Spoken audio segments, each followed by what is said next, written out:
नमस्कार, मैं डॉक्टर सत्यप्रकाश चौहान, भारत आरोग्य संगठन की तरफ से जो चिकित्सा और चिकित्सकों के लिए कार्यक्रमों की एक श्रृंखला निरंतर चल रही है, उसी की अगली कड़ी में आज हम लोग फिर एक नए कार्यक्रम के साथ आप सभी के बीच में उपस्थित हुए हैं। हम लोगों ने एक विशेष चीज़ को देखा कि आज का हमारा ये एक कार्यक्रम किसी डिसीज़ से अलग हटके एक नए विषय पर है। इसका एक बड़ा कारण रहा कि हमारे संगठन के साथ जुड़े हुए तमाम विद्यार्थियों ने ईमेल के माध्यम से बहुत से हमारे पास प्रश्न भेजे, जो कॉम्पिटिटिव एग्जामिनेशंस, उसकी तैयारी, उसकी प्लानिंग, उस दौरान होने वाली तमाम तरह की स्ट्रेस या इस तरह की चीज़ों से रिलेटेड थी। तो निश्चित रूप से समाज को स्वस्थ रखने वाले डॉक्टर्स, इनको भी कहीं न कहीं मार्गदर्शन की ज़रूरत पड़ती है जब ये अपने स्टूडेंट लाइफ में होते हैं। तो ऐसी सिचुएशन में चूँकि हम जानते हैं प्रतियोगी परीक्षाओं का कुछ अलग ही, कुछ विशेष ही महत्व रहता है। महत्व इसलिए क्योंकि जो हम सामान्य जीवन में अपनी 1 से लेके 12वीं तक की पढ़ाई करते हैं, वहाँ पे कई बार हम बहुत अच्छे अचीवमेंट्स कर रहे होते हैं, लेकिन धीरे-धीरे समय बीतने के साथ वो अचीवमेंट्स फीके पड़ते जाते हैं और हमारा जो परफॉर्मेंस किसी कॉम्पिटिटिव एग्जामिनेशन में रहता है, वही हमारी एक पहचान बन जाता है।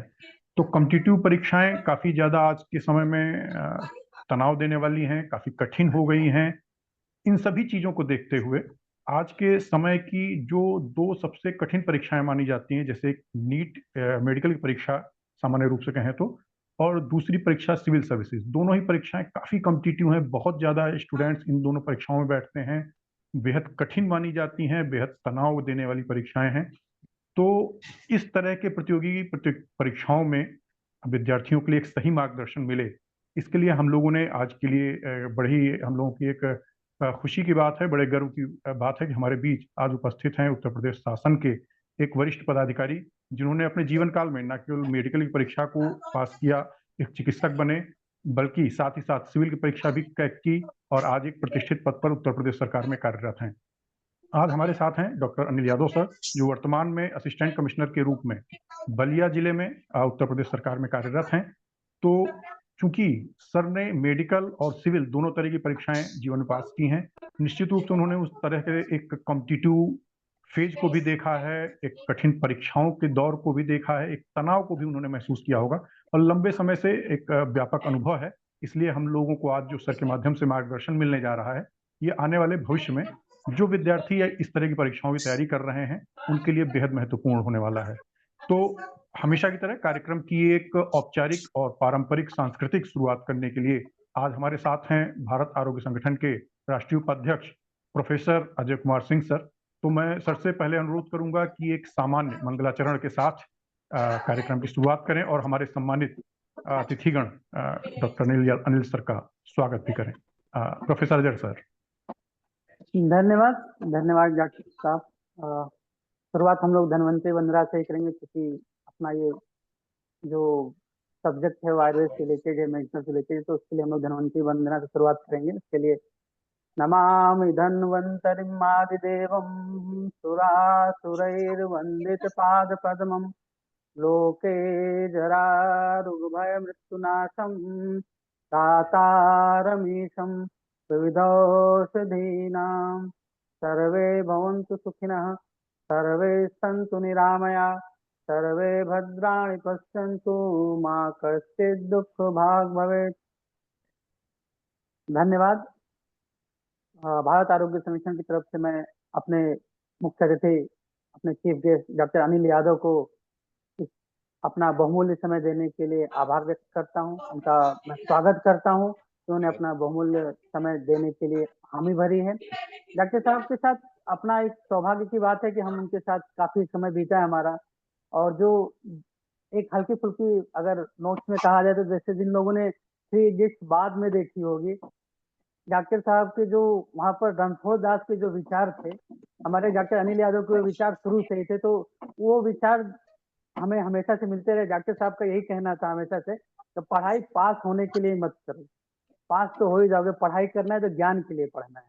तो डॉक्टर साहब का ये जो बातें मेरे दिमाग से कभी उतरती नहीं है। ये हमारा सौभाग्य रहा कि डॉक्टर साहब के साथ हमने काफी समय बिताया है।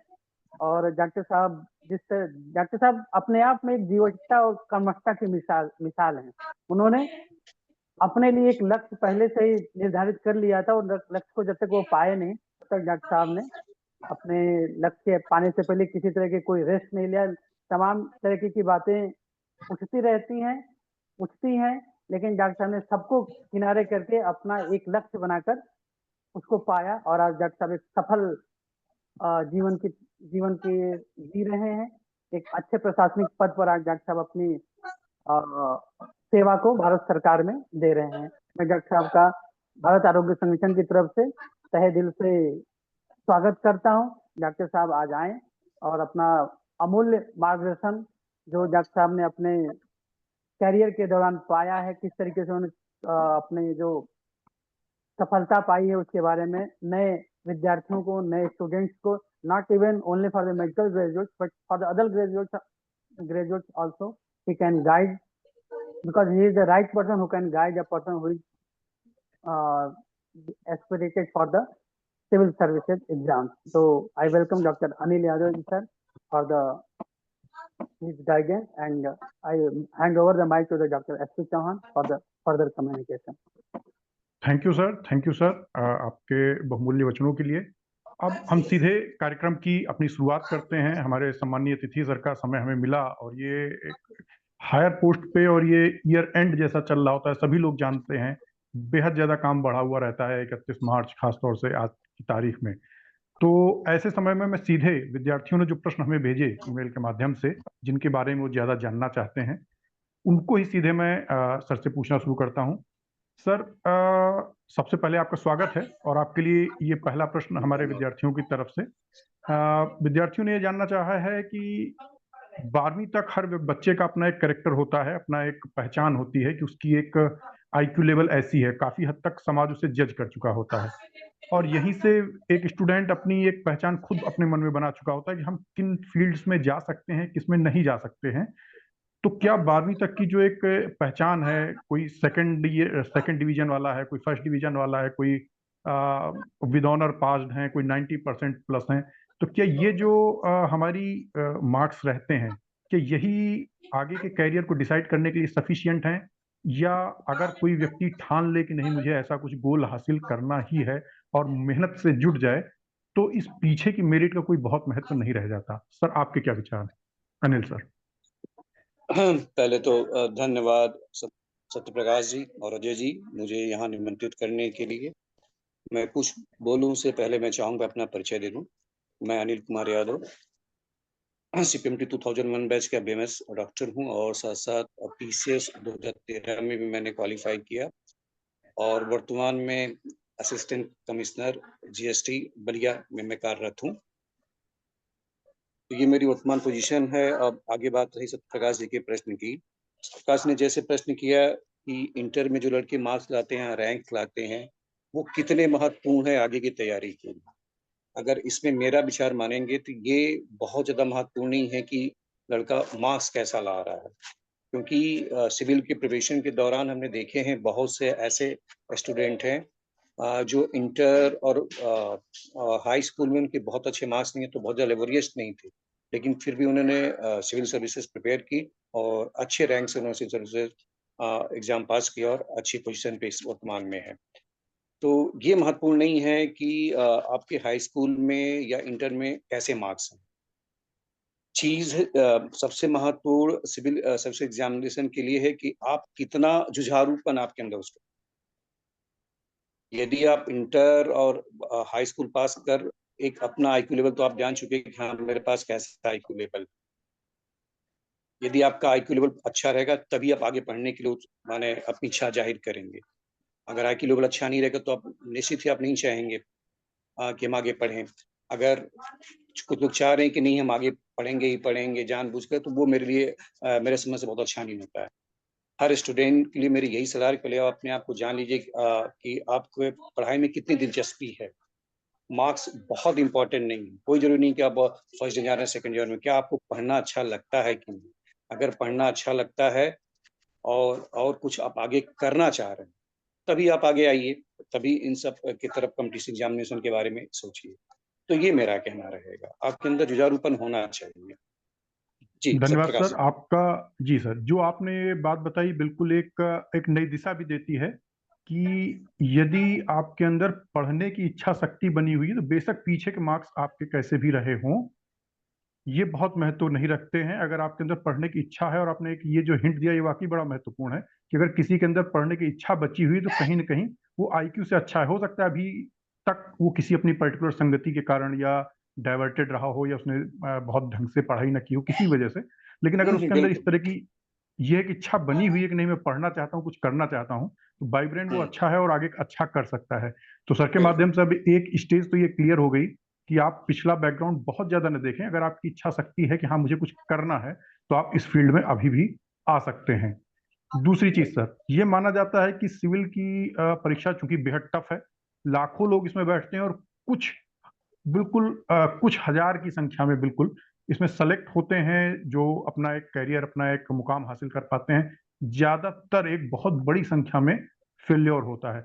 तो कई बार ऐसा कहा जाता है कि सिविल की प्रिपरेशन करनी है तो कुछ ना कुछ प्लान बी लेके चलना चाहिए। बाद में अगर फेल हो गए 2 4 5 अटेम्प्ट के बाद में, तो अर्निंग कैसे करेंगे, लाइफ में दोबारा से सेटल कैसे होंगे, एकदम जीरो से शुरू करना पड़ेगा। तो ऐसी स्थिति में क्या मानना चाहिए कि एकदम प्लान बी शुरू से लेके चलना ही चाहिए, या सब कुछ छोड़ के तैयारी करनी चाहिए? मतलब इस बारे में आपकी क्या राय है? अब सीटें कम होती हैं और स्टूडेंट बहुत ज़्यादा होते हैं, तो कंपटीशन बहुत ज़्यादा तो होता है, ये सत्य है। लेकिन ये कहें कि सिलेक्शन नहीं हो पाएँगे, ऐसा नहीं। क्योंकि हम लोगों ने देखा है और पेपर या रिसर्च कई लोगों का भी है कि जितने स्टूडेंट बैठते हैं, उसमें 80% ऐसे स्टूडेंट होते हैं जो मात्र नाम के लिए एग्ज़ाम देते हैं। फाइट मात्र 20% स्टूडेंट के बीच में होती है। तो आपको इन 20% स्टूडेंट से ही फाइट करना होता है। और रही बात बी प्लान के बारे में, अगर आप अच्छे से प्रिपरेशन कर रहे हैं और आपके अंदर इच्छा शक्ति है, तो अपने आप बी प्लान के लिए आप स्वतः तैयार हो जाते हैं। कभी दुर्भाग्यवश कभी-कभी ऐसा हो जाता है, बहुत कम कुछ स्टूडेंट ऐसे मिल जाते हैं जिनका सिलेक्शन नहीं हो पाता। लेकिन ये है कि कहीं न कहीं और उन्हें ठीक-ठाक जॉब मिल जाती है, अगर नहीं सिविल में हो पाते तो टीचर में या कहीं और ऐसा जाते हैं। लेकिन मैक्सिमम के साथ ये देखा गया कि दृढ़ दृढ़ इच्छा से दृढ़ प्रतिज्ञ हैं कि हाँ, मुझे सिलेक्शन लेना है या मुझे ढंग से तैयारी करनी है और ढंग से आप मेहनत कर रहे हैं, तो प्रेप सिलेक्शन हो जाता है। प्रेप बी प्लान की ज़रूरत नहीं पड़ती है। और मेरा ये मानना है कि बी प्लान आप माने तैयारी के दौरान इतनी ज़्यादा माने जानकारियाँ आपके अंदर हो जाएगी कि आराम से कोई बी प्लान ना भी तैयार करे तब भी कुछ न कुछ आपके लिए हो जाएगा। जैसे 6 या अन्य जगह कहीं न कहीं आपका व्यवस्था हो जाती है, कहीं न कहीं आपको जॉब मिल जाती है। तो बेहतर है कि मैंने जो पहले ही ब बताया था कि इच्छा शक्ति हो और इच्छा शक्ति को साकार करने के लिए आप मेहनत करें। आप मेहनत निरंतर करेंगे तो उसका फल निश्चित मिलेगा। बाकी मैंने जो एक चीज़ और बताई कि आपकी फाइट जो होगी वो 20% स्टूडेंट के बीच ही हो।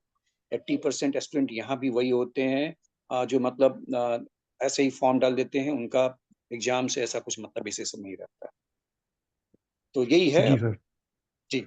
तो ये बहुत अच्छी आपके माध्यम से जानकारी मिल गई कि ये जो संख्या का एक बहुत बड़ा डर रहता है कि इतने लाख लोगों के बीच में बैठ रहे हैं तो कैसे होगा। तो उसमें आपने ये चीज बताई कि ये एक संख्या काफी हद तक स्टूडेंट्स की एक नाम मात्र होती है, जो कोई लोग रिहर्सल के लिए या एग्जाम देना है इसलिए एक टेस्ट के लिए अपना एग्जाम दे रहे होते हैं। ट्रू फाइटर्स या ट्रू एस्पिरेंट्स कम ही होते हैं। तो ये भी एक बड़ी अच्छी चीज है जिस बेस पे हम लोगों को अंदर से एक डर निकल जाना चाहिए कि इसमें संख्या बहुत ज्यादा है। अच्छा सर, इसमें एक चीज और मैं जानना चाहूंगा कि क्या जो ये एक थीम सुनने को आती है कि भाई सिविल की तैयारी कर रहे हैं तो 5 5 10 10 दिन नहा भी नहीं रहे हैं और 20 20 घंटे पढ़ रहे हैं, मतलब ऐसा भी सुनने को मिलता है कि तो मतलब ऐसी कुछ प्रिपरेशन हो रही होती है कि हफ्ते हफ्ते भर घर से ही नहीं और कमरे से नहीं निकल रहे हैं, बंद करके बस पढ़े जा रहे हैं। तो क्या इतनी टफ या इतना ज्यादा शेड्यूल में टाइट रखना चाहिए खुद को, या थोड़ा सा एक फ्री माइंड होके पढ़ना चाहिए, एंजॉय लेते हुए पढ़ना चाहिए? कितने आवर्स मिनिमम लगभग रिक्वायर्ड मानते हैं आप अपने हिसाब से? मेरे हिसाब से 8 से 10 घंटे पर्याप्त होते हैं। ऐसा मैंने भी प्रिपरेशन किया, मुझे कभी ऐसा नहीं लगा कि नहीं 4-5 दिन तक मुझे पूरी तरह अपने अपने आप को सबसे अलग रख के या कमरे में बंद करके पढ़ाई करनी है। अपने स्वास्थ्य पे या अपने जो डेली की मेरे कार्य हैं, स्वास्थ्य से संबंधित, उन्हें नहीं पूरा करना, ऐसा कुछ नहीं। 8 से 10 घंटे अगर रेगुलर आप अभ्यास कर रहे हैं तो पर्याप्त है। एग्ज़ामिनेशन के समय 1-2 घंटा एक्स्ट्रा और बढ़ सकता है हमारे दोहराने के लिए, अदरवाइज़ 8 से 10 घंटे पर्याप्त है। और मेरा तो ये भी कहना है कि आप माने 7 से 8 घंटे तक पूरी नींद भी लीजिए। 8 घंटे स्टडी में, 8 घंटे नींद में, 16 अभी भी 8 घंटे आपके बच जा रहे हैं। उसमें 1-2 घंटे आप मनोरंजन के लिए भी अपने दोस्त यार से मिलना, उनसे बातचीत करना। हाँ, एक चीज़ का ध्यान रखें, मेरी 1 से 2 घंटा मैं अपने दोस्तों के बीच ज़रूर मौज-मस्ती या बातें मनोरंजन के लिए जाता था। लेकिन उनसे भी जब भी मेरी वार्ता होती थी इवन चाय पे जब हम लोग बाहर निकलते थे शाम को या सुबह, तो ज़्यादातर अपने टॉपिक से रिलेटेड ही बातें करते। जैसे किसी टॉपिक पे मैंने आज अ, पढ़ा, इसके बाद अपने फ्रेंड्स से चाय पे मिले, चाहे दोपहर सॉरी सुबह या शाम को, तो उन्हीं विषय पे चर्चा होती थी। उन्हीं में कुछ मज़ाक भी निकल आता, जिससे हँसी-गप्पे भी हो जाया करती थी और सब्जेक्ट का रिवीज़न भी हो जाता था। तो प्राय-प्राय माने जहाँ भी रहिए अपने आप को अपने स्टडी और अपने जो आपका एम उसे अपने तो दूर मत, वहाँ भी अपने लिए जहाँ भी आप जाइए, चाहे मनोरंजन के लिए मूवी देखने जाइए या कहीं घूमने जाइए, खेलने जाइए, तो सब्जेक्ट से रिलेटेड कुछ चीज़ें वहाँ से लेकर आइए। जिससे माने आपका नॉलेज भी बढ़ेगा और का लगाव बढ़ा रहेगा। आप अपने लक्ष्य से दूर नहीं बट माने हटेंगे, लक्ष्य के तरफ आगे ही बढ़ेंगे। महाराज। जी सर, ये काफ़ी अच्छी चीज़ आपने बताई। इससे कहीं न कहीं आपने ये बता दिया है कि आप पढ़ाई कर रहे हैं, साथ ही साथ उस चीज़ को जी रहे हैं अपने साथ, क्योंकि आप उन विषयों में आपने जो सेलेक्ट किए हैं वो आपके काफ़ी रुचि के रहे हैं। तो लगातार आपने उन विषयों को अपने एक मनोरंजन के साधन के रूप में भी इस्तेमाल किया, डिस्कशन के लिए, ग्रुप डिस्कशन के लिए। तो ये बहुत अच्छी चीज़ बताई सर आपने। लेकिन एक अब एकदम नया सवाल आया है। इसमें कुछ विद्यार्थी जानना चाह रहे हैं, जैसे एजुकेशन सिस्टम हमारा है, लगभग सभी तरह के डिफरेंट ब्रांचेस जो भी एजुकेशन में चल रही हैं, उनमें प्रीवियस ईयर क्वेश्चन पेपर का बड़ा रोल रहता है। ज़्यादातर जो हमारी एजुकेशन सिस्टम है, आप डेप्थ में पढ़ाई ना करें, केवल प्रीवियस ईयर के 10-20 साल के क्वेश्चन पेपर आपने अगर कर लिए हैं, तो माना जाता है कि आप उसमें अच्छे मार्क्स लेके पास हो जाएँगे। ज़्यादातर एजुकेशन की स्ट्रीम में ऐसा होता है। यहाँ पे हम सिविल सर्विसेज में जो प्रीवियस ईयर के क्वेश्चन पेपर्स देखते हैं, उनका कितना रोल है और उनसे अलग कुछ किस तरह से तैयारी में देखना होता है? हाँ, ये महत्वपूर्ण है। हार्ड लेबर के साथ-साथ स्ट्रेटेजिक माने एक रणनीति बनाकर तैयारी की जाए तो ज़्यादा फ़ायदा मिलता है।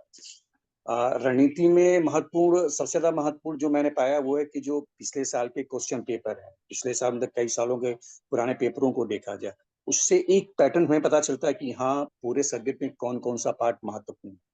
तो उन महत्वपूर्ण पार्ट को विशेष में फ़ोकस किया गया। और टोटली माने सिलेक्टिव होके प्रिपरेशन किया जाए और उस पे ही आधारित रह जाए तो अलग की बात होती है। हो सकता है कि जो मैं पढ़ के गया क्वेश्चन अगर वही आ जाए तो ठीक है, कभी-कभी ऐसा हो जाता है। लेकिन मैं सजेस्ट नहीं कर पाऊँगा। मैं तो यही कहूँगा कि विस्तृत प्रिपरेशन कीजिए। विस्तृत पेपर में एक रणनीति बना के रणनीति के लिए यही कि आप पिछले साल के क्वेश्चन पेपर को देखें और देखने के आधार पर इम्पोर्टेंस को तय करें कि हाँ यार, कौन-सा क्वेश्चन सबसे ज़्यादा बार पूछा गया है, तो वो मैक्सिमम रिपीटिशन किसके, तो इस पे हम ज़्यादा फ़ोकस करें। एक बार मैंने क्वेश्चन पेपर की स्टडी से पता चल जाता है कि हाँ, पूरे सिलेबस का 60 टू 70% तक माने चीज़ें महत्वपूर्ण है, 30 या 40% ऐसी है जिनको अगर हम बहुत थॉरोली या डीपली ना पढ़े तब भी हमारा काम चल जाएगा। उसके लिए क्वेश्चन पेपर स्टडी करने की ज़रूरत पड़ती है। जी, चौहान। जी सर। अच्छा, एक प्रश्न इसी से जुड़ा हुआ और, क्या ये सिलेबस एकदम वास्ट है या इसकी कुछ अपनी सीमाएँ भी हैं? मतलब कुछ भी पूछा जा सकता है, जैसे जनरल साइंस या जीके वाला जो पैटर्न रहता है, कुछ भी पूछ सकते हैं, कहीं से भी पूछ सकते हैं, या कुछ है कि हाँ, एक सिलेबस है तो काफ़ी हद तक उसी से आएगा, कुछ परसेंट पोर्शन ही बाहर जाएगा? सिविल के बारे में थोड़ा मैं बता दूँ। पहले आईएएस का जो इंडियन सिविल सर्विसेज़ होती थी, उसमें 2 सब्जेक्ट हुआ करते थे और जनरल स्टडीज़ होती थी। जनरल स्टडीज़ में आपके Indian history, Indian geography, Indian polity हो गई और साइंस हो गए और मैथ, थोड़े बहुत स्टैटिक्स, ये सारी चीज़ें कवर होती थी जो एकेडमिक होते थे। साथ-साथ करंट करंट में माने वर्ल्ड में और इंडिया में क्या-क्या घटनाएँ घट रही हैं, वो पार्ट हो जाती है। अगर करंट के कारण ये सिलेबस बहुत ज़्यादा वास्ट हो जाता है। माने वो क्या पूछ लेंगे, उससे 1-2 साल पहले का भी पूछ सकते हैं, अभी का भी पूछ सकते हैं, तो वो उसके कारण वास्ट हो जाता है। अदरवाइज़ प्राय-प्राय जो इंडियन हिस्ट्री है 12th के स्टैंडर्ड तक प्राय-प्राय वहीं से पूछा जाता है। ज्योग्राफी भी लगभग 12th स्टैंडर्ड का वहीं से पूछा, पॉलिटिकल साइंस आज पॉलिटी माफ कीजिएगा, पॉलिटी होती है जिसमें इंडियन कॉन्स्टिट्यूशन वहां से प्रश्न पूछे जाते हैं। ये पहले की बात होती। वर्तमान में क्या किया गया, एकेडमिक जो सब्जेक्ट होते थे जैसे फिलोसफी हो गए, जूलॉजी हो गए, बॉटनी हो गए, हिस्ट्री हो गए, इंग्लिश हो गए, इस तरह के जो एकेडमिक सब्जेक्ट होते हैं अब तो खत्म कर दिया गया है। अब जीएस के लिए छह पेपर बनाए गए हैं जो जनरल स्टडी से ही संबंधित हैं। जनरल स्टडी में जो सब्जेक्ट इंक्लूड किया गया है इंटर के स्टैंडर्ड तक का हिस्ट्री हो गई, ज्योग्राफी हो गई, साइंस हो गई और एथिक्स जोड़ा गया है, करंट हो गए। ये सारे सब्जेक्टों को जोड़ के 6 पेपर के एग्जाम लिए जाते हैं जो सबके लिए कॉमन है। तो सिलेबस वास्ट माने एक सिलेबस तो पहले से उनका दे दिया जाता है, जो सिलेबस दिया जाता है उस सिलेबस के अंतर्गत ही पूछते हैं। करंट वाले में कुछ कभी कभी भाई करंट में जो घटनाएं घट रही हैं उससे आपको अवेयर रहना है, तो ऐसा बहुत वास्ट नहीं है। अगर आप रेगुलर लगे रहेंगे तो अचीव किया जा सकता है। ऐसा बहुत वास्ट सिलेबस तो हम नहीं कहेंगे। आराम से 8-10 घंटे की स्टडी में और रेगुलर आप लगे रहेंगे तो ठीक से अचीव कर सकते हैं उसे, कोई बहुत ज़्यादा प्रॉब्लम नहीं आती, बहुत ज़्यादा वास्ट। जी जॉन जी। जी सर। अब इसी से रिलेटेड एक और क्वेश्चन। काफी हद तक जी तोड़ मेहनत की, तैयारी की, स्ट्रेटजीज बनाई, अपने तमाम प्लान बनाए, उनको एग्जीक्यूट करने की कोशिश की। अल्टीमेटली लगा कि हाँ हमारी तैयारी अच्छी है और हमने प्री दिया, बट हमारा प्री में हुआ ही नहीं। मतलब हम काफी कॉन्फिडेंट थे, जिस टेस्ट सीरीज कहीं ज्वाइन थी या कहीं हम कोचिंग कर रहे थे वहां पे भी हम अच्छा परफॉर्म कर रहे थे और सबको कॉन्फिडेंट था कि नहीं भाई इस स्टूडेंट का तो हो ही जाएगा। एक कई बार ऐसी इमेज बन जाती है बच्चा पढ़ने में अच्छा है, लेकिन जब वो एग्जाम गोइंग हो रहा है, उसका पीछे का एकेडमिक करियर बड़ा अच्छा था, 12th तक का बड़ा अच्छा रहा या ग्रेजुएशन किया बड़ा अच्छा उसमें परसेंटेज रहे और टेस्ट वगैरह में भी अच्छा परफॉर्म करता रहा, सडन ऐसा होता है कि फर्स्ट अटेम्प्ट देता है और उसका प्री में भी नहीं होता, जबकि वो उसका उम्मीद थी कि नहीं तो पहली बार में क्लियर कर जाएगा। इस तरह की सिचुएशन में एक स्ट्रेस आती है कैंडिडेट के पास, या एक दूसरी सिचुएशन, प्री और मेन निकाल लिया, कुछ हद तक कॉन्फिडेंस बिल्ट हो गया, सब लोगों ने कहा हाँ भाई अच्छा है, प्री और मेन निकाल रहा है तो मतलब स्टूडेंट अच्छा ही है, नो डाउट, लेकिन इंटरव्यू से बाहर हो गया। इस तरह की सिचुएशन दोनों अलग अलग तरह की हैं, दोनों ही स्ट्रेसफुल कंडीशन है। एक में जब हम प्री में ही नहीं हो पा रहे हैं और एक कंडीशन ऐसी आती है जब हम ये सोचने के लिए एक तरह से विवश हो जाते हैं कि सब कुछ तो हमने अच्छा किया, कहाँ पे मिस्टेक हुई आखिर, ये चीज हमको उस समय नहीं समझ में आ रही होती है। तो इन दोनों ही सिचुएशन में आप कैसे देखते हैं, क्योंकि कैंडिडेट को अपना स्ट्रेस मैनेज करना ये बहुत ही कठिन काम हो जाता है। स्ट्रेस मैनेज करना बेहद जरूरी रहता है, क्योंकि बहुत से लोग यहीं पे प्री में एक दो बार नहीं होता है तो सोचते हैं कि हम शायद लगता तो था कि हम इस प्रिपरेशन को कर लेंगे या ये तैयारी हमारे लिए ठीक है, बट देखा जाए तो शायद ये हमारे लिए नहीं है, हम इस फील्ड के लिए नहीं बने। या कहीं ना कहीं कई बार ऐसी सिचुएशन भी आने लगती है कि जब देखा जाए तो थ्योरी में अच्छा परफॉर्म किया, मेंस तक हम गए और अब एक सिचुएशन आती है कि कहीं ना कहीं हमको भी कुछ कॉन्फिडेंस लगने लगता है कि नहीं हम तो निकाल ही लेने वाले हैं ये एग्जाम। ऐसी सिचुएशन में इंटरव्यू से बाहर हो जाते हैं तो कई बार बताते हैं लोग भाई आपकी पर्सनैलिटी अच्छी नहीं है, आप तो क्वेश्चन का आंसर नहीं देते, आपके अंदर कुछ ईगो आ गया है, इस तरह की तमाम चीजें रहती हैं। तो इस तरह की सिचुएशन को कैसे डील करें, मतलब ये एक तरह से क्वेश्चन स्ट्रेस को कॉम्पिटिटिव एग्जाम के दौरान कैसे डील करें जब वो फेल्योर की कंडीशन में हो सर। ये है कभी कभी इस तरह की स्थितियां आ जाती है कि मैंने स्ट्रेस या तनाव महसूस होने लगा कि एग्जाम बार बार दे रहे हैं और सिलेक्शन नहीं हो रहा है। इसलिए मैं तो यही कहूँगा धैर्य रखें, ईमानदारी से और ढंग से अपने सिलेबस को कवर किया है। आप संतुष्ट है कि हाँ जितना सिलेबस में है सब चीजें मैंने कवर कर ली है और तैयारी ढंग से मेरी हो चुकी है, तो इतना निश्चित मान के चलिए आगे का सिलेक्शन हो जाएगा। तो धैर्य रखिए। माने आप एक अधिकारी का एग्जाम दे रहे हैं, आप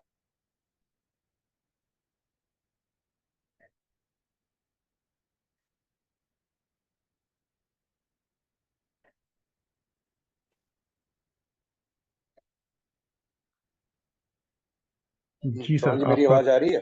हाँ हाँ हाँ, बिल्कुल मैं आ रही कह है। रहा था कि धैर्य महत्वपूर्ण। आप एक बहुत बड़े एग्जाम की तैयारी कर रहे हैं, उस एग्जाम में एक बहुत बड़ी एग्जाम पास करके जब आप जॉब को ज्वाइन करेंगे वहाँ एक बहुत बड़ी जिम्मेदारी को आपको वहन करना पड़ेगा। ऐसे में यदि आपके पास धैर्य नहीं रहेगा तो आप जिम्मेदारी नहीं निभा पाएंगे। एक तरह से ये बिल्कुल सही। परीक्षा ही आपकी है, तो आपको एक धैर्यवान तो बनना पड़ेगा। आप छोटी सी माने एक असफलता पे अगर अपने आप में स्ट्रेस लेने लगेंगे, फिर आप अपने आप को समझिए आप उसके योग्य ही नहीं। यही कहना है कि जी धैर्य रखिए, सफलता पर सफलता से घबराइए मत। आप अपने सिलेबस को देखिए कि आपने अपने सिलेबस को पूरी तरह से ढंग से कवर कर लिया है कि नहीं।